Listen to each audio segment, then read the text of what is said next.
Hello and welcome to My Suzuki. This is going to be a really odd one. I am outside the car terminal in Newcastle, just having picked up another Jimny, and I wanted to show you because we have a customer who is in Cyprus, who has a JB74 and wants to know how easy it is for him to fit a head unit, one of the new head units that we have moved on to, and I'm going to show you now just how easy it is to do. If you look at this, it's all in Japanese. I could mess about with this for a little while and get radio 2 pretty much as far as we're going to go with that. I'm not even going to mess with it. It's a decent one, but it thinks this is the dock in Japan that it left from. It thinks it's still on the dock. It's just searching for the satellites, of which it will never find because they're thousands of miles away. So it's of no use to us. It's a real shame. If anybody's got use for Japanese head units, I have a number of them and I can't bear to part with them. Every so often I throw them all away. And it would be lovely to be able to even just give them to somebody. But I'm going to show you now how quick it is to install a head unit. Well, not install it, but fire it up and use it, make it usable. And I'll add more as we go along. But I'm going to turn the engine off to do with this.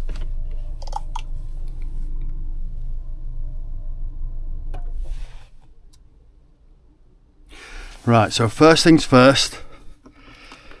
It's a little, pull it off, and literally that's all you need. You just need one screwdriver. You can have a screw there, ideally a magnetic screwdriver. If your screwdriver's good enough, it should bite the screw and hold it, but you just don't want to lose them down the back of. You don't want to lose them down the back of the fascia. Then you feel around the edge of the bezel there, and again you could do with at least a tiny bit of fingernail for these, because hopefully nobody, there's a woman over there, I think some tooted at her. So when you pull this out, you are going to be met with sometimes a huge amount and sometimes a small amount of spaghetti, and you want to pull them out one at a time.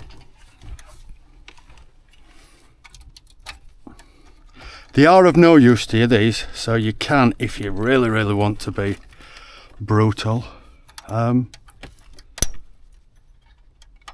can just cut them all off. But it does seem a little bit over the top for something that doesn't take 2 minutes. And there we are. That is literally the old head unit out.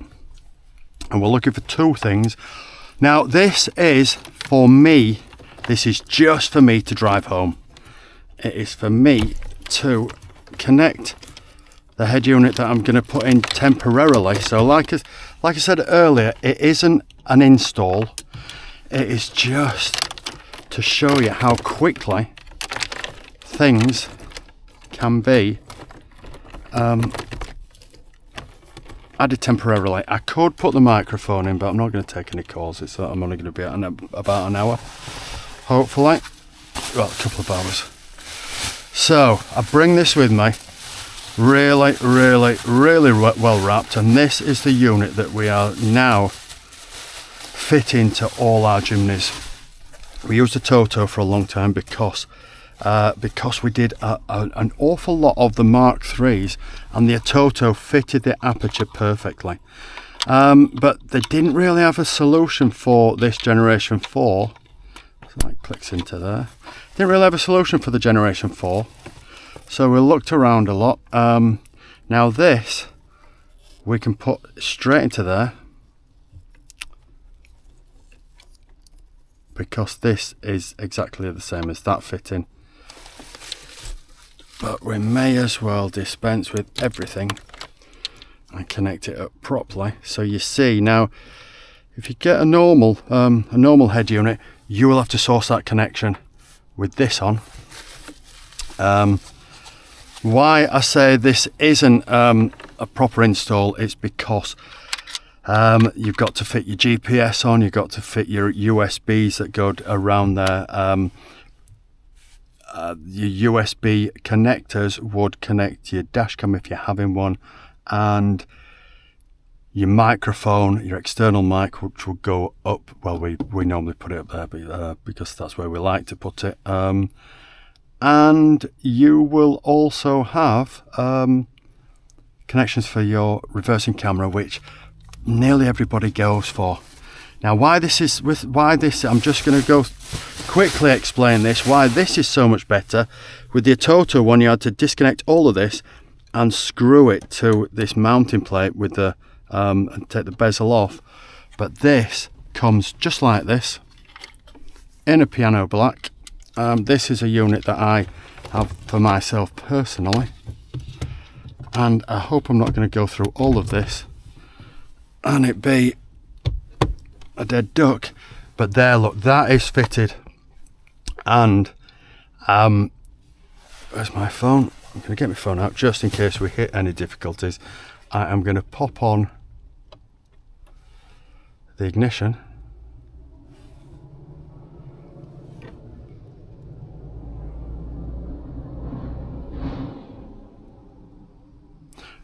This will take a few seconds because it's been unplugged. Once it's been connected to the car and it's got the live into it, it's a lot quicker, a lot snappier to come back to life. Now that is looking for my phone, and hopefully there's your Android Auto. There's my phone, headlines from BBC News. It knows exactly where we are. Look, there's the River Tyne. Here we are right next to, that's the gatehouse over there. I would then put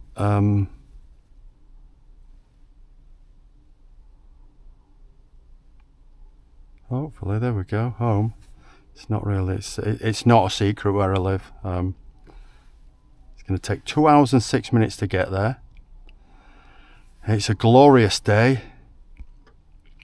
And let's see what we've got going on music wise.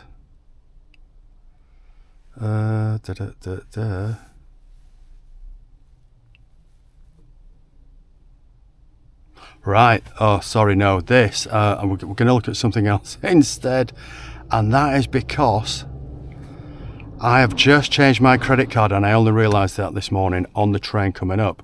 I've just changed my credit card, which means I no longer have YouTube Premium because the subscription ran out. I will be reinstating it when I get home, but that's why that's not in. So we're going to look for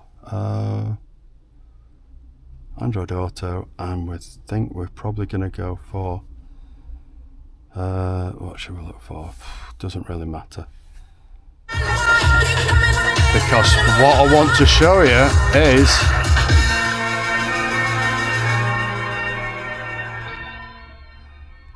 that's the thing I want to show you. We have got automatically steering wheel controls, and I can mute it and go to the next station, next station, next station, next station, and that's how easy it is. So we've got Android Auto, we've got music. I would normally listen to YouTube Premium music on the way home, but I'm going to listen to some DAB radio. But in a nutshell, this is how quick it is to fit it.